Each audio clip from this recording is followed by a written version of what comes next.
들어보니까 예수라고 하는 사람이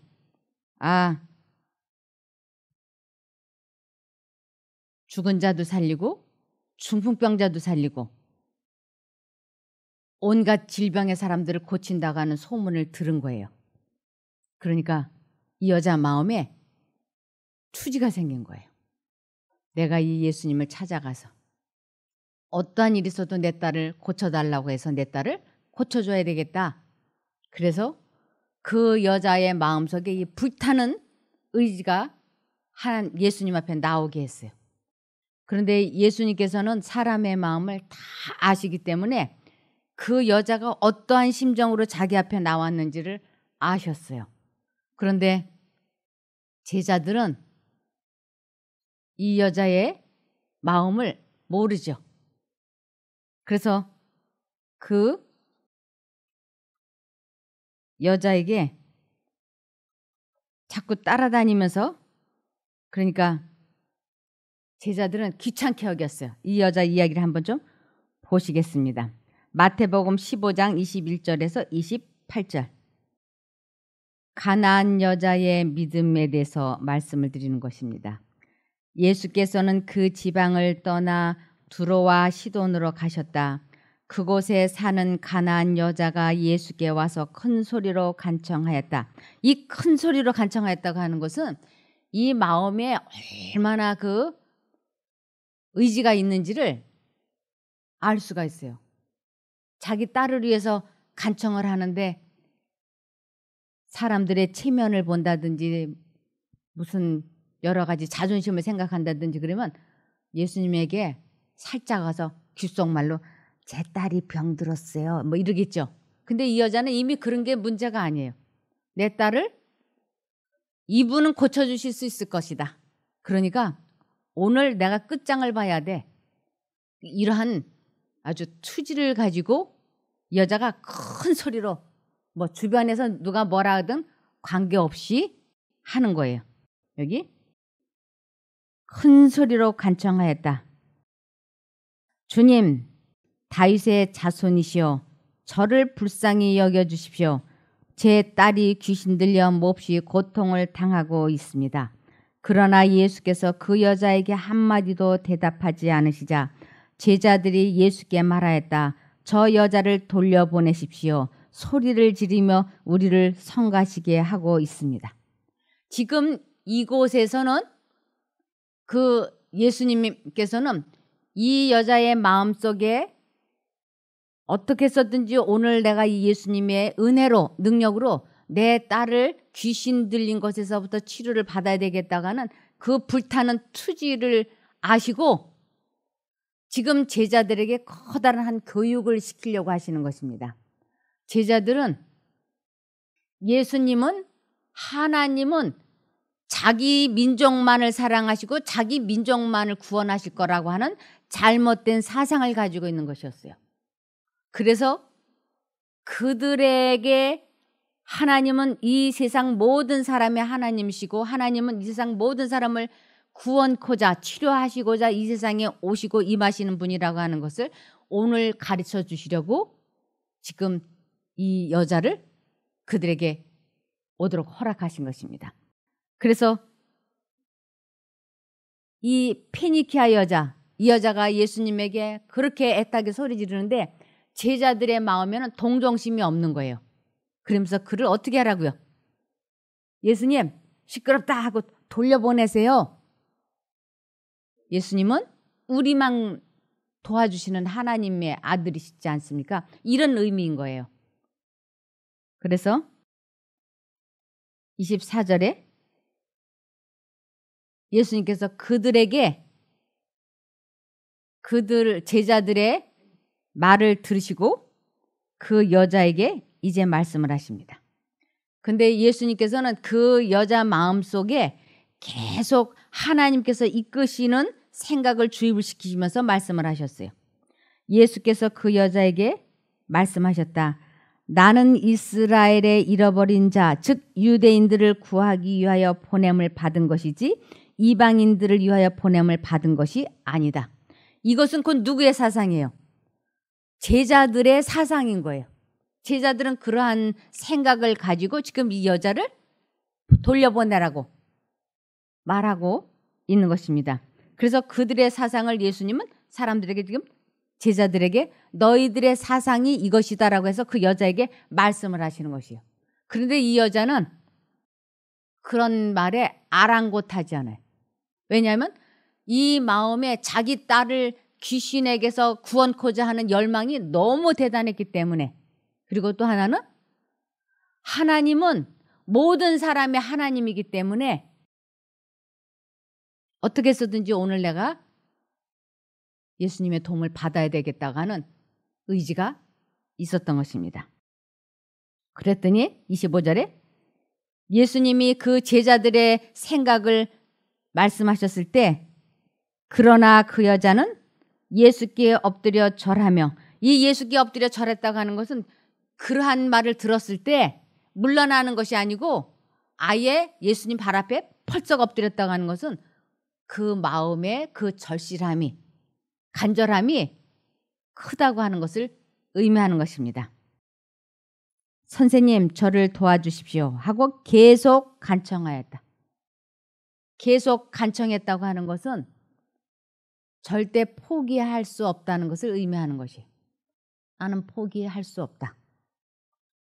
예수께서 자녀들이 먹을 떡을 강아지에게 주는 것은 옳지 않다고 말씀하시자 그 여자가 말하였다. 네, 옳은 말씀입니다. 그러나 강아지도 주인의 상에서 떨어지는 부스러기를 주워 먹지 않습니까? 예수님께서 자녀들의 떡을, 이 자녀들은 누구예요? 이스라엘 민족이에요. 이스라엘 민족에게 주어지기로 했던 그 은혜를, 치료를 다른 사람에게 주는 것은 옳지 않다. 이것은 지금 이 제자들의 사상을 계속 말씀하고 계시는 것이에요.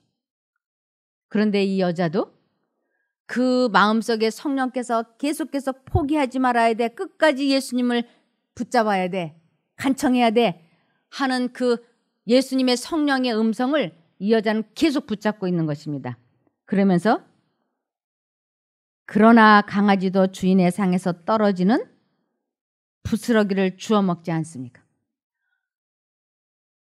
주님의 말씀이 맞습니다.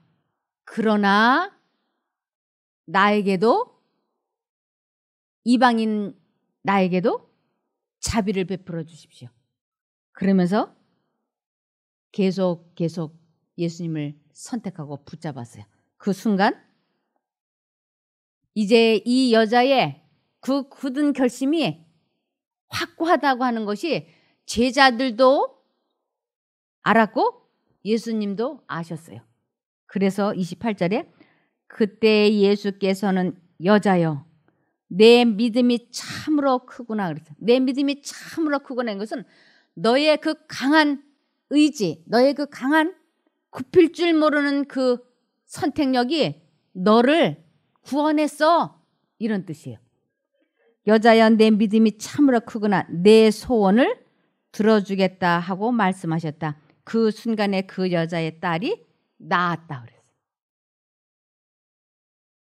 구주께서는 만족히 여기셨다. 그는 자기에 대한 여인의 신앙을 시험하신 것이다.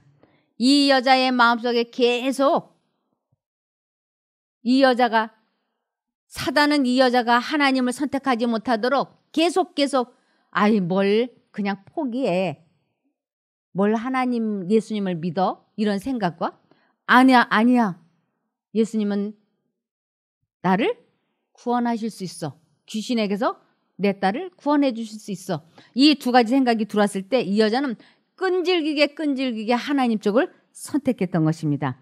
그것을 보시고 예수님께서는 아주 만족히 여기셨다고. 그는 자기에 대한 여인의 신앙을 시험하신 것이다. 그 여인에 대한 당신의 대우하심으로써 그는 이스라엘 사람들이 버림을 받은 자로 여겼던 그 여자가 이제는 이미 외인이 아니요 하나님 집의 자녀가 됨을 보이셨다. 그래서 하나님의 자녀가 되는 유일한 방법은 끈질기게 예수님을 선택하는 데 있다고 하는 것이에요. 자녀로서 아버지의 선물을 받는 것은 그 여인의 특권이다. 그리스도께서는 여인의 요구를 들어주시고 제자들을 위한 교훈을 마치셨다. 긍휼과 사랑의 표정으로 여인을 돌아보시면서 예수께서는 여자야 내 믿음이 크도다 내 소원대로 되리라고 말씀하셨다. 그 시각으로부터 그 여인의 딸은 완쾌되었다. 사귀가 다시는 그를 괴롭히지 않았다. 그 여인은 자기의 구주를 시인하면서 떠나갔으며 자기의 기도가 간합되었음을 기뻐하였다. 그래서 우리들은 내가 질병에서 완쾌되겠다고 굳게 결심을 하라 그랬어요. 이것을 사단은 질병의 창시자이며 의사는 사단의 일과 능력에 대항하여 싸우고 있다. 이 질병의 창시자는 사단인 거예요. 그래서 우리는 투병생활 그러는데 사실은 이 투병이라고 하는 건 사단과의 전쟁인 거예요. 사람과의 전쟁이 아니에요. 마음의 질병이 어디에나 편만하다. 사람이 당하고 있는 질병의 10분의 9가 마음에서 유래한다. 생계에 대한 가정 문제가 암 종병처럼 영혼을 잠식하며 생명력을 약화시키고 있다. 간혹 죄에 대한 가책이 몸을 상하게 하고 정신을 불안하게 한다. 또한 영혼이 불타는 지옥, 악인의 영원한 고통과 같은 그릇된 교리들이 있는데 이는 하나님의 품성에 대한 과장되고 왜곡된 사상을 제시하므로 예민한 마음의 소유자들에게 동일한 결과를 가져왔다. 불신자들은 이와 같은 불행한 경우를 최대한 이용하여 신앙을 정신 이상으로 돌린다. 그러나 이것은 그들도 당하기를 좋아하지 않을 비열한 명예훼손이다. 정신 이상의 원인과는 전혀 거리가 먼 그리스도교는 오히려 정신 이상의 가장 효과적인 치료제 중의 하나인데 이는 신앙이 신경의 강력한 진정제이기 때문이다. 그래서 정신병이나 어떤 중독에 걸렸거나 다 어떻게 해야 되냐면 하나님을 믿으면 즉 선택하면 강력한 진정제이기 때문에 중독에서 정신병에서 해방이 될 수 있다고 하는 것입니다. 그래서 우리 마음에 어떤 질병이 시작이 되려고 할 때 그때 우리는 시편 56편 3절에 이렇게 말씀하셨습니다. 내가 두려워하는 날에는 주를 의지하리이다. 통증이 시작이 되고 아픔이 시작이 될 때 또 아프네 어떻게 하지? 이 생각을 내가 하는 것이 아니고 사단이 그 생각을 주입을 시킨다고 하는 것이에요. 그래서 투병생활이라고 하는 건 그 생각이 들어올 때 즉시 난 아프지 않겠다. 이 생각을 받아들이지 않겠다. 결심을 하고 하나님을 부르라고 하는 것이에요. 이것이 투병생활인 거예요. 그래서 내가 두려워하는 날에는 통증이 찾아올 때 나는 기운이 없어. 어쩌게 잠을 못 자서 오늘 또 어떻게 지내지? 이런 생각이 들어올 때 즉시 주를 의지한다고 하는 것은 하나님을 부르고 선택하는 것이에요. 그래서 잠언 17장 14절을 보시면 우리 마음에 힘이 없어. 기운이 없어. 또 어떻게 하루를 보낼까? 이런 생각이 들어올 때 그 생각을 마음에 오래 두지 말라고.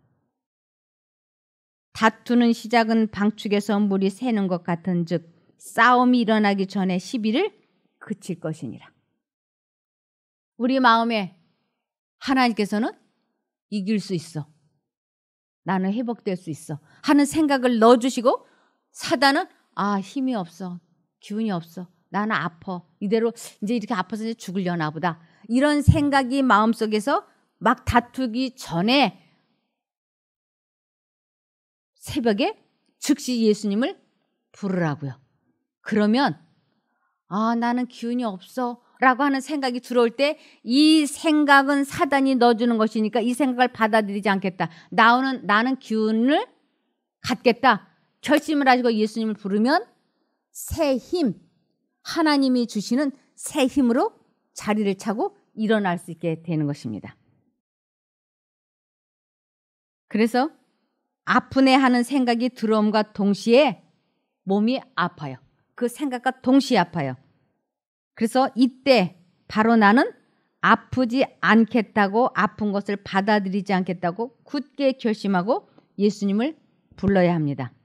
그러면서 사람이 할 수 있는 것은 사람이 하면서 하나님의 도움을 받으며 마음을 지켜나가면 회복이 됩니다. 그것이 곧 뉴스타트 생활인 것입니다. 아, 술 마시고 싶다 하는 생각이 들어올 때 이 생각을 내가 받아들이지 않겠다고 딱 뜻을 정하면서 예수님을 부르기 시작을 해야지. 그러면 그 생각이 싹 사라지는 거예요. 그래서 사람이 할 수 있는 일은 사람이 해야 된다. 사람이 할 수 있는 일 뭔가? 하나님을 선택하는 것은 사람이 해야 되는 것이에요. 사람이 할 수 있는 그 선택을 사람이 하지 않으면서 아, 회복되고 싶다, 술 안 마시고 싶다 해봐야 되지 않아요. 하나님을 불러야지만 되는 것입니다. 아, 또 머리가 띵 아프네. 사단이 주는 생각이에요. 그 생각과 동시에 아파요. 그때 나는 아프지 않겠다, 받아들이지 않겠다, 딱 결심을 하고 예수님을 불러보세요. 제가 이런 강의를 할 수 있는 것은 경험자이기 때문에 그래요. 제가 통증이 찾아올 때, 아픔이 찾아올 때 이것은 사단이 주는 생각이야. 안 아프겠다, 받아들이지 않겠다. 그리고 예수님을 계속 부르면요, 그 통증이 싹 사라지더라고요. 그래서 투병이라고 하는 것은 결국은 사단과의 싸움인 거예요. 이것을 에베소서 6장 12절. 우리의 씨름은, 우리의 투병 생활은 혈과 육에 대한 것이 아니요 사람에 대한 것이 아니요 정사와 권세와 이 어둠의 세상 주관자들과 하늘에 있는 악의 영들에게 대함이라. 결국 사단과 전쟁을 하는 것이.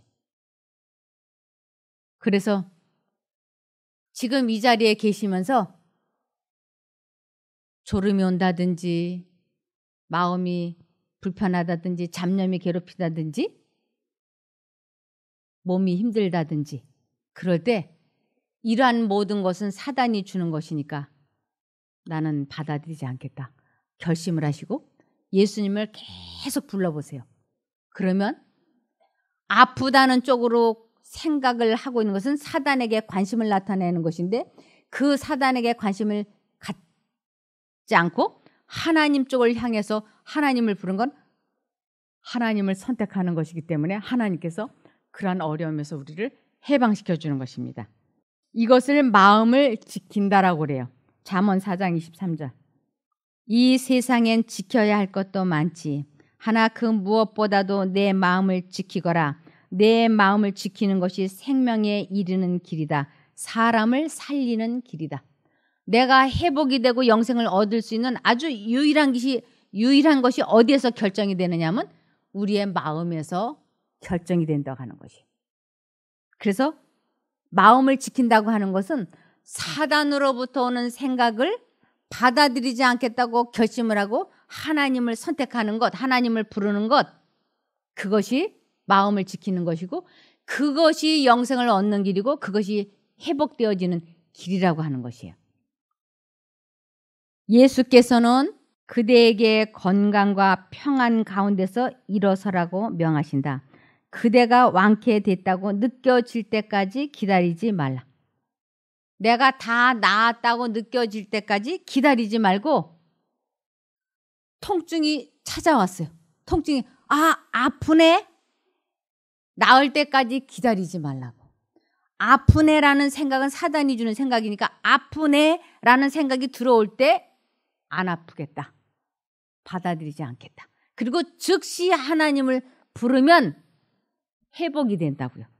그래서 여기에 그대가 완쾌됐다고 느껴질 때까지 기다리지 말라. 그의 말씀을 믿으라. 그리하면 그 말씀이 이루어질 것이다. 용기 주시는 너무너무 감사한 말씀인 거예요. 그대의 의지를 그리스도의 편에 두라. 그대의 의지. 아픈 애 쪽으로 생각을 두면 계속 아파요. 근데 아픈 애 할 때 안 아프겠다. 결심을 하고 하나님을 부르는 것을 의지를 하나님 편에 둔다라고 하는 것이에요. 아, 내가 기운이 없어? 생각이 들어올 때 아니야. 나는 이 생각을 받아들이지 않을 거야. 난 기운이 있어. 그러면서 예수님을 바라보면 예수님께서 기운을 넣어주신다고 하는 것이에요. 그를 섬기고자 뜻을 세우고 그 말씀에 의지하여 행동할 때에 그대는 힘을 얻을 것이다. 오랜 방종을 통하여 영육을 속박한 악한 행습과 강력한 정욕일지라도 그리스도께서는 능히 거기에서 구출하실 수 있으며 또한 구출을 하시기를 원하신다. 예수께서는 죄로 죽었던 영혼에게 생명을 나누어 주실 것이다. 그는 연약과 불행과 죄의 사슬에 매인 포로들을 해방시켜 주실 것이다. 아, 담배 피우고 싶어? 아니야, 난 담배 피우지 않을 거야. 그리고 예수님을 부르면 그 담배 중독에서 해방시켜 주시는 것이. 어떠한 방종으로 어떠한 악한 행습도 그렇게 하면 고쳐진다고 하는 것입니다.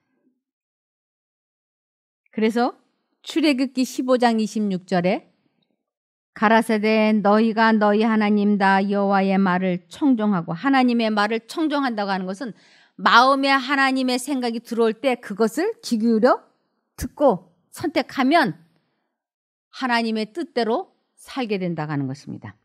가라사대 너희가 너희 하나님 다 여호와의 말을 청종하고 나의 보기에 의를 행하며 내 계명에 귀를 기울이며, 예수님의 계명에 귀를 기울인다.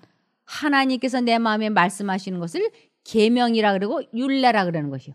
그것에 하나님이 나에게 무슨 말씀을 하시는지 내 마음을 자꾸 보는 거예요. 내 계명에 귀를 기울이면 내 모든 규례를 지키면 내가 애굽 사람에게 내린 모든 질병이 하나도 너희에게 내리지 아니하리니 나는 너희를 치료하는 여호와임이니라. 이 세상의 병을 의사와 약이 못 고치잖아요. 대부분이 못 고쳐요. 그래서 불치라고 하는 말이 있는 거예요. 그런데 누구는 고친다고요? 하나님은 고치시는 것이. 그래서 내가 완쾌 되기로 뭐 해야 되냐면 우리는 끈질기게 결심해야지 되는 것이. 이사야 30장 15절. 이스라엘의 거룩하신 하나님 주 여호와께서 이렇게 말씀하셨다. 너희가 내게로 돌아와 온전히 순종하면 살 길을 찾을 것이다. 너희가 끈기 있게 기다리며 나를 의지하면 오히려 강하게 될 것이다. 그러나 너희는 그것을 원하지 않았다. 방법은 한 가지예요. 끈질기게 하나님을 선택해야 되는 것입니다. 의지력은 마땅히 귀중히 여겨야 할 만큼 여겨지지 않고 있다. 이 의지력, 하나님에게 향하고자 하는 그 마음의 결심은 너무너무 소중한 건데 그것이 귀중히 여겨질 만큼 사람들은 귀중히 여기지 않고 있다고요. 의지력은 마땅히 귀중히 여겨야 할 만큼 여겨지지 않고 있다. 의지가 각성되고 올바른 지도를 받을 수 있게 하라. 그러면 그것이 전신의 힘을 나누어주고 건강을 유지하는 데 큰 도움이 될 것이다. 이렇게 명명백백하게 써 있는데, 그리고 이러한 것을 이렇게 말씀을 드리는데도 지금 이 자리에 제 강의가 들렸다 안 들렸다 들렸다 안 들렸다 그러는 것이. 사단이 계속 마음속에 생각을 주입시키는 것이에요. 그래서 내가 집중해야 되겠다. 그럴 때는 여러분 어떻게 해야 될까요? 내가 이 강의에 집중해야 되겠다 할 때는 어떻게 해야 될까요? 예수님을 불러야지 돼요. 그러면서 예수님 하고 입을 다물고 예수님 부르면서 저 강의를 내가 들을 수 있게 나를 도와주십시오. 오늘 이 시간이 나에게 너무나 중요합니다. 하나님 도와주십시오. 그러면서 예수님을 부르면서 귀를 기울이면 하나님의 성령께서 우리들 마음에 이 말씀이 깨닫게 도와주십니다. 그래서 그것은 질병을 취급하는 데 있어서도 또한 힘이 된다. 의지력이 올바르게 발휘되면 그것은 상상력을 지배하고 정신과 육체의 질병을 다 같이 저항하고 극복하는 데 강력한 수단이 될 것이다. 이렇게 분명하게 써 있잖아요. 아프네 하는 생각이 들어올 때 어떻게 하라고요? 나는 아프지 않겠다 하고 예수님을 부르면 육체의 질병을 다 같이 저항하고 극복하는 데 강력한 수단이 될 것이다. 의지력을 활용함으로써 환자들이 스스로 생명에 대하여 올바른 관계를 확립할 때 그들은 그들의 회복을 위한 의사의 노력에 보다 잘 협력할 수 있게 된다. 원하기만 하면 회복될 수 있는 사람들이 수없이 많다. 주님께서는 그들이 병들기를 원치 않으신다. 그분께서는 그들이 완쾌되어 행복해지기를 바라신다. 그러므로 그들은 완쾌하고자 결심해야 한다.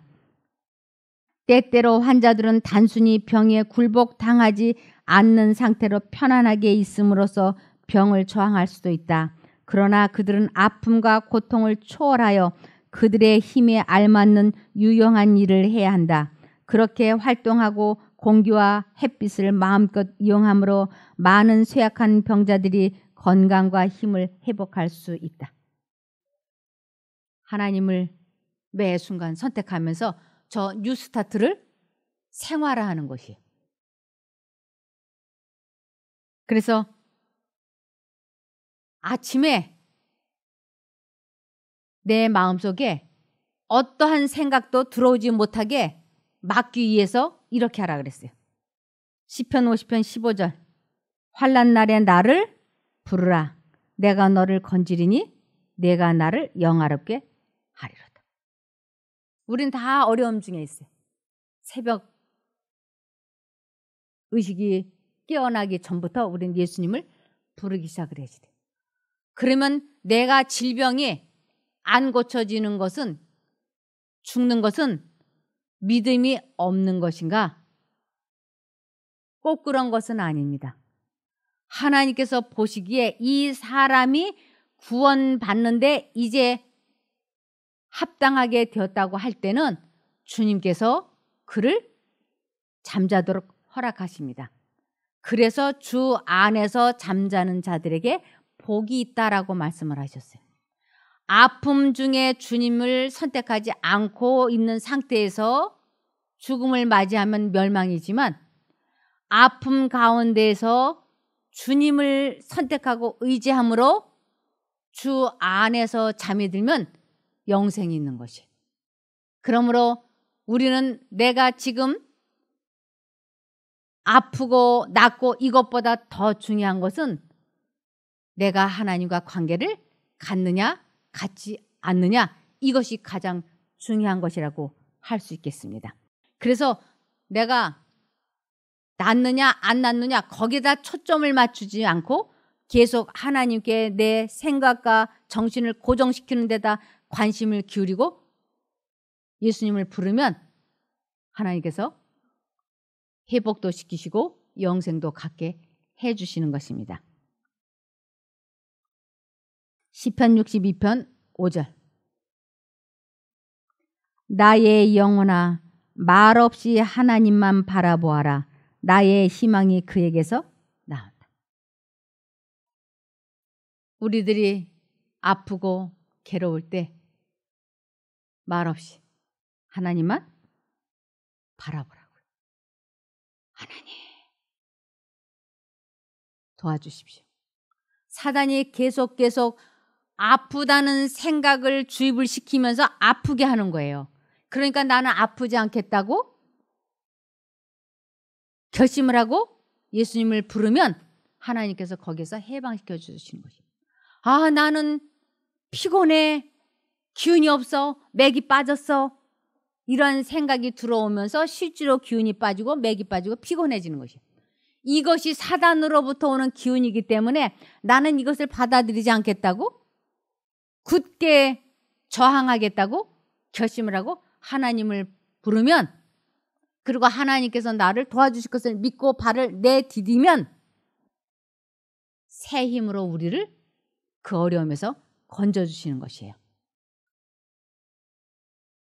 사람들이 언제 하나님을 부를까요?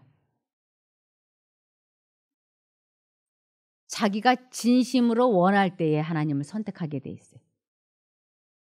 본인이 진심으로 원하지 않으면 안 부르고 안 선택해요. 그래서 원할 때에만 선택할 수 있고, 하나님께서 사람들에게 자유의지를 주신 이유는 바로 선택하라고 주신 것이에요. 그래서 한 여자가 있었어요. 이 여자는 12년 동안 하혈을 하는 것이었어요. 그래서 그의 전 재산은 여기저기 의원들 병원에 찾아다니면서 다 써가지고 이제는 돈이 없어요. 그리고 고칠 수도 없어요.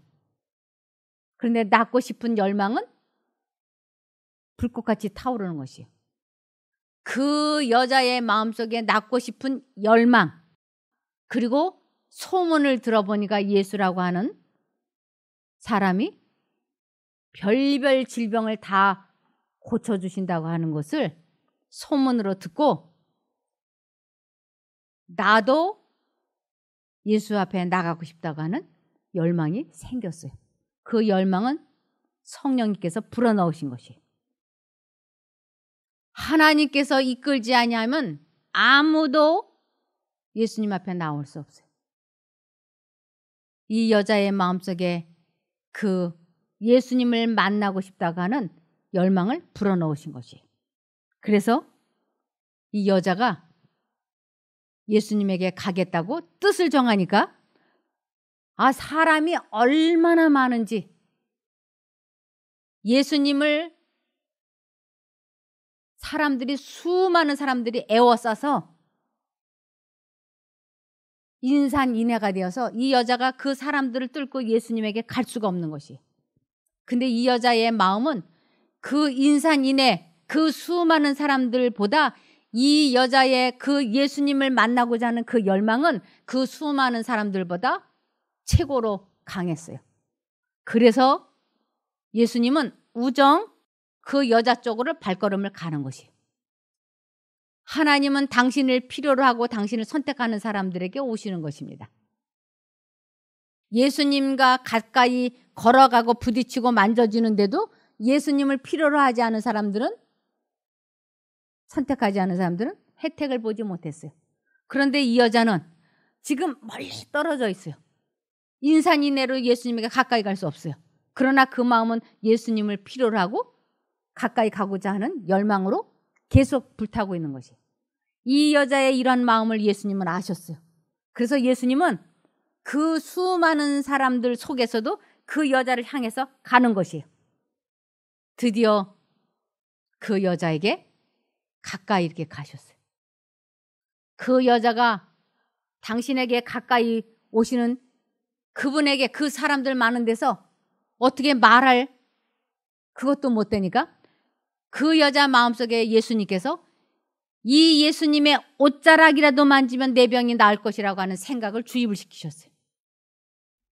사단은 뭘 그렇게 낫겠어, 그 옷자락 만지다가 뭐 낫겠어?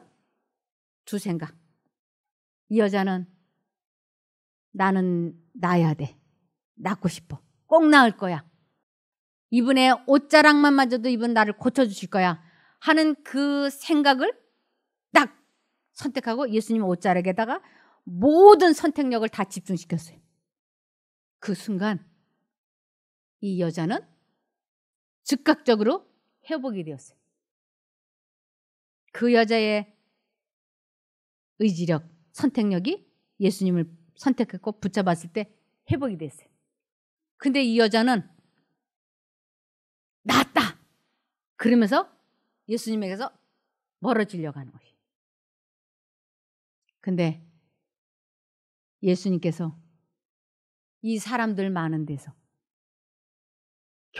사람들에게 교훈을 주셔야 되고, 그 여자에게도 다시 한번 믿음을 고치시키시기 위하여 이렇게 말씀하세요.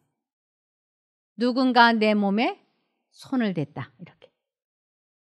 인산인해로 지금 예수님과 부딪히고 이러는데, 인산인해로. 근데 주님께서 누가 내 몸에 손을 댔다라고 하니까 나서기를 좋아하고 수다스럽고 말이 많은 베드로가 이때도 툭 튀어나와서 하는 말이, 지금 이 장소가 사람이 많은데 누가 손댔다고 물으십니까? 하니까 주님께서 아니다. 내 몸에서 능력이 나갔다. 내 몸에서 능력이 나갔다는 건 내가 그를 치료해 주었다라고 하는 것이. 그러면서 그 여자를 이렇게 바라보시면 내 몸에서 능력이 나갔다. 그분은 그 사람의 얼굴, 여자의 얼굴을 보면서 내가 너를 치료해 주었다라고 말씀하시는 것이. 그러니까 이 여자가 고백하는 거지. 내가 주님을 믿었습니다. 그랬더니 내 믿음이 너의 선택력이 너를 구원해 주었다. 그러면서 하시는 말씀이 평안히 가라. 이 평안히 가라, 이것은 이제부터 내가 했었던 이 방법으로 내가 인생을 살게 되면 너의 일생이 평안해질 거야 라는 것이에요. 마음속에 두 생각이 있을 때 내가 여기까지 오기까지 내 마음이 얼마나 투쟁이 있었니? 그런데 내가 지금 나를 선택해서 치료가 되었던 것처럼 앞으로도 너의 생애는 계속 내 마음에 두 가지 생각이 있을 때 지금처럼 내가 하나님을 선택하면 너의 생애는, 나머지 생애는 계속 평안이 될 것이다. 그래서 내 믿음이 너를 낫게 하였고 너는 평안히 가라고 말씀을 하시는 것이에요. 누가복음 8장 43절. 그래서 이 여자가 만일 예수님을 선택하지 않았더라면 나올 수 없었을 것입니다. 예수께서 걸어가실 때에 어떤 여자가 뒤에 와서 예수의 옷에 손을 대었다. 그 여자는 12해 동안이나 하혈로 고생해 오면서 여러 의사들에게 치료를 받느라고 재산을 다 써버렸으나 고치지 못하였다. 그러나 그 여자가 예수의 옷단을 만지는 순간 하혈이 그쳤다. 예수께서 누가 내 옷을 만졌느냐 하고 물으셨으나 아무도 자기라고 나서는 사람이 없었다. 그때 베드로가 말하였다. 선생님, 이렇게 많은 군중이 모두 선생님을 애워싸며 밀어대고 있지 않습니까? 예수께서 말씀하셨다. 아니다. 누가 내 옷에 손을 댄 것이 틀림없다. 내게서 능력이 나간 것을 안다. 그 여자는 더 이상 숨길 수 없다는 것을 알고 떨면서 예수 앞에 엎드려 옷을 만진 이유와 병이 곧 나은 사실을 모든 사람 앞에서 말하였다. 예수께서 그 여자에게 말씀하셨다. 딸아, 내 믿음이 너를 낫게 하였다. 평안히 가라. 하나님을 선택하지 않는 믿음은 헛것이에요. 믿음이 아니에요. 반드시 하나님을 선택해야 믿음이라고 하는 것입니다. 우리가 기도하면서 믿습니다 막 울부짖고 하나님 저를 고쳐만 주시면 내 생애는 하나님 일만 하겠습니다. 하나님만 믿겠습니다. 믿습니다. 그렇게 기도해놓고는 통증이 찾아오면 아이고 아파 죽겠네. 어느 병원에 가야 돼? 하나님은 전혀 찾지 않아요. 선택하지 않아요. 이것을 믿음이라고 하지 않아요. 통증이 찾아왔어요. 나는 안 아프겠다. 나는 사단의 생각을 받아들이지 않겠다. 굳게 결심을 하고 하나님을 선택했을 때 이 여인처럼 하나님으로부터 능력이 나오는 것입니다. 그러고 나서 내 생명이 멈추면 영생인 거예요. 예수께서 여자를 바라보시면서 누가 자기를 만졌는지를 꼭 아시려고 하셨다. 여자를 이렇게 바라보시면서 숨길 수 없음을 알자 그 여자는 떨면서 앞으로 나와 예수의 발 아래 엎드렸다. 그 여자는 감사의 눈물을 흘리면서 자기의 고통당한 이야기와 어떻게 고침을 받았는가를 말하였다. 예수께서는 부드럽게 딸아, 내 믿음이 너를 구원하였으니 평안히 가라고 말씀하셨다. 병이 완쾌된 것은 예수와의 외적인 접촉으로 말미암은 것이 아니요 예수의 거룩하신 능력을 붙잡은 믿음으로 말미암은 것이었다. 옷자락을 만진 그것 가지고 병이 나은 것이 아니에요. 그의 마음이, 그의 선택력이 하나님과 연결되어서 회복이 되었다고 분명히 말씀하고 있지 않습니까? 그래서 우리들에게는 끈질기게 싸워야 할 자아가 있습니다. 끝까지 포기하지 말고 우리는 계속 나아가야만 합니다. 여기 시편 40편 1절에서 3절 보시겠습니다. 어떤 일이 벌어져도 오직 여호와께만 희망을 두었더니 오직 주께서 도와주시리라. 기다리고 기다렸더니 살려달라 울부짖는 이 목소리 들어주셨네. 우리들의 심정이지 않습니까? 몸소 주께서 도와주셨네. 나는 무시무시한 구덩이에 빠져 있었지. 우리는 무시무시한 질병에 빠져 있었지. 진흙탕에 빠져 어찌할 줄을 모르고 있었지. 그런데 주께서 나를 거기서 꺼내 든든한 바위 위에 올려놓아 주셨지. 이리하여 나는 아무런 걱정 없이 나아가겠네. 새로운 노래로 주님을 찬미하게 하시니 우리의 하나님께 찬송을 올리게 하시니 수많은 사람들이 그 노랫소리 듣고 두려운 마음으로 여호와를 의지하리라. 우리들에게는 무시무시한 질병이 있어요. 희망이 없다고들 얘기를 해요. 그것은 사단의 음성이고 사단의 속삭임이에요. 우리는 그러한 생각을 받아들이지 않겠다고 결심을 하고 하나님을 불러야지 돼. 내가 병이 나으면 어떻게 살 것인가를 뜻을 정해야지 돼. 내가 병이 회복이 되면 어떻게 살아야 돼. 어떤 분에게 제가 물어봤어요. 이분이 위암 환자였어요. 너무너무 이분이 살기를 원하는 것이에요. 작은 중소기업의 사장이에요. 그래서 제가 선생님 회복이 되시면 무엇이 가장 하시고 싶으시며 어떻게 사시겠습니까? 그랬더니 이분이 잠잠히 생각을 해보더니 골프를 원 없이 치러 다니겠습니다.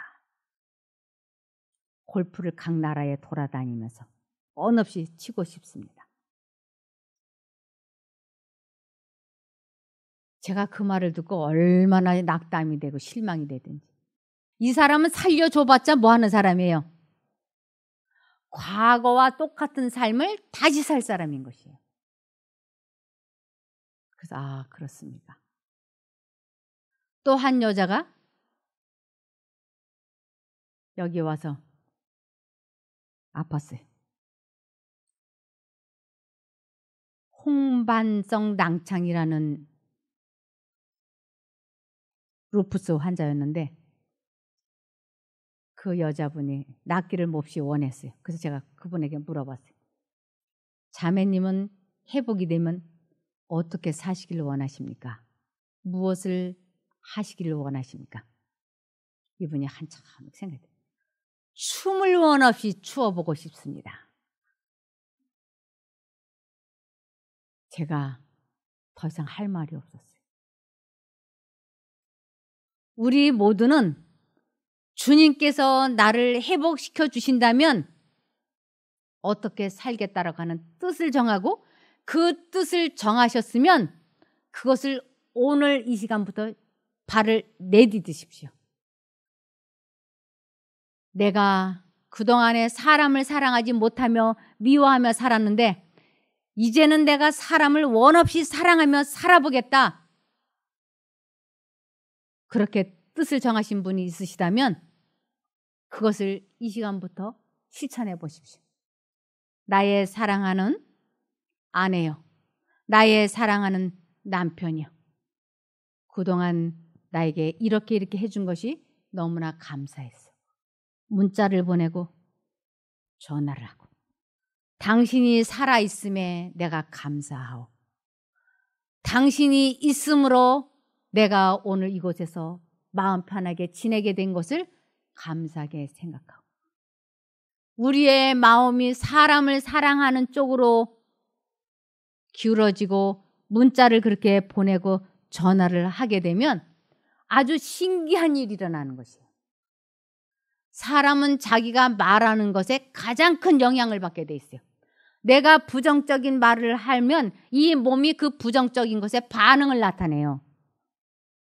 그런데 내가 긍정적인 말을 하게 되면 내 몸이 긍정적인 것에 반응을 하게 돼 있어요. 예를 들면 이 컵에 물이 절반밖에 없네 라고 말하는 순간 내 몸과 마음이 짜증으로 확 변해. 부정적인 말을 하면 물이 반밖에 없네 이러면 짜증이 나고 감사함이 사라져요. 그런데 물이 아직도 절반 이상이나 남아있네? 그러면 긍정적으로 되면서 감사와 기쁨이 나타나는 것이. 나의 아내가 살아있음에, 나의 남편이 살아있음에, 아니면 내가 결혼을 하지 않아서 속속일 일이 없는 것에 감사하고, 만일 우리가 돌봐야 할 식구가 많다면 얼마나 힘들겠어요. 근데 그런 것이 없는 것들 감사하고. 그래서 내가 어느 쪽의 생각을 받아들이느냐에 따라서 우리들의 마음은 회복이 되기도 하고 병이 생기기도 하는 것입니다. 그래서 제가 여기 오신 분들에게 가끔 질문을 해요. 나으시면 어떻게 사시겠습니까?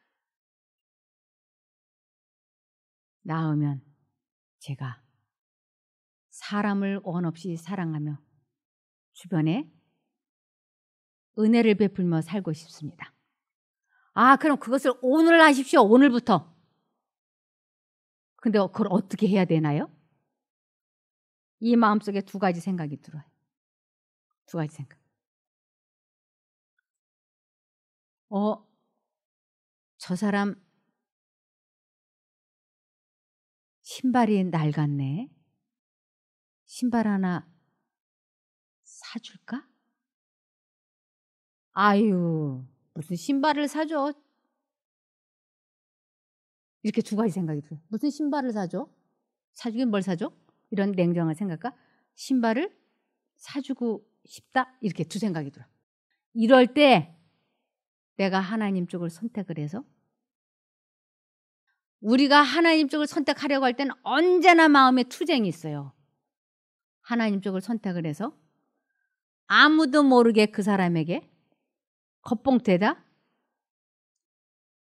예쁜 운동화를 사서 신어보세요. 그리고 무명으로 거기에다가 5만 원이건 3만 원이건 넣어가지고 아무도 모르게 그 사람의 성경 책갈피에다 싹 넣어주고 아무도 모르게 그렇게 행동을 하잖아요. 그런데 이 마음의 그 기쁨은 돈 5만 원으로는 절대로 살 수 없는 양약을 사는 것이에요.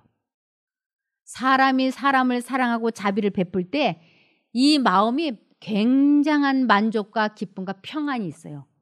그래서 마음의 즐거움은 양약이라고 되어 있는 것이에요. 5만 원 가지고는 절대 살 수 없는 양약이 우리들을 치료해 주는 것이에요.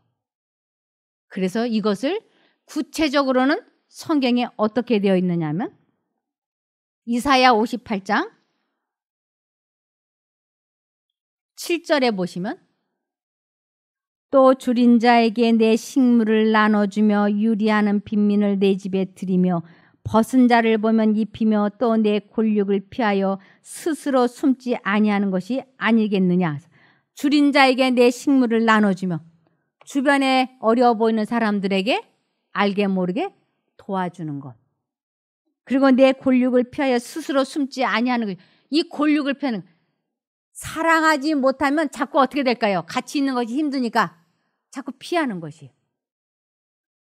내가 남편이 같이 있는 것이 힘드니까 자꾸 피하고 아내가 같이 있는 것이 어려우니까 피하고 그렇게 하지 말고 내가 하나님과 연합이 되면 상대방과 관계가 회복이 된다니까요.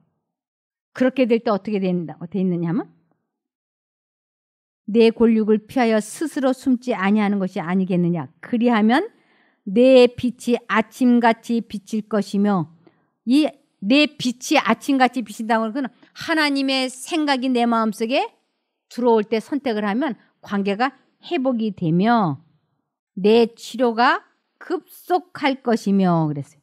내 치료가 급속할 거라. 내가 마음을 하나님께로 향해서 사람을 원없이 사랑하게 될 때 치료가 즉시 된다고 하는 것이에요. 이 급속하는 건 즉시 된다고 하는 것이에요. 해볼 만한 일 아닙니까? 뭐 항암제 맞으러 방사선 치료받으러 아니면 1,000만 원, 2,000만 원짜리 하는 면역 주사, NK 세포 주사 맞을 필요 없잖아요. 어떻게 하면 병이 낫는다고요? 사람을 원 없이 사랑하기 위하여 하나님을 선택하면. 이렇게 간단해요, 치료 방법이. 내가 왜 병이 들었는가? 사람을 미워해서. 이 안주나서나 누구 생각?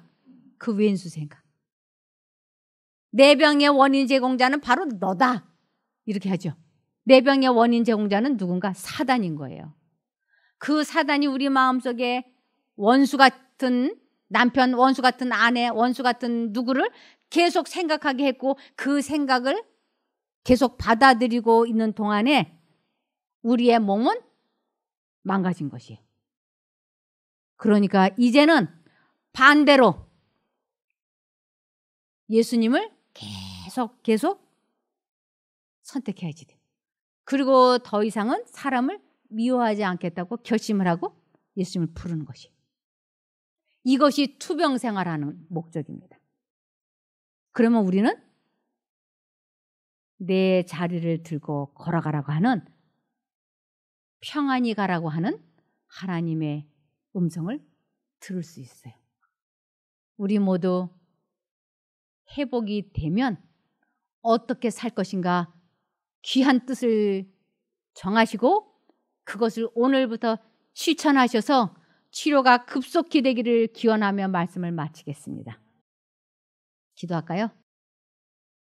하늘에 계신 저희들의 아버지 하나님, 저희들이 이제부터 진정으로 투병 생활을 해보고 싶습니다. 더 이상 아프지 않겠다고 결심을 하고 완쾌되겠다고 결심했사오니 도와주시옵소서. 원 없이 사랑할 수 있게 하여 주시옵소서. 더 이상 사람을 생각하지 아니하고 하나님께 마음과 정신을 고정시켜서 온전히 회복되게 하여 주시기를 예수님 이름으로 기도드리옵나이다. 아멘.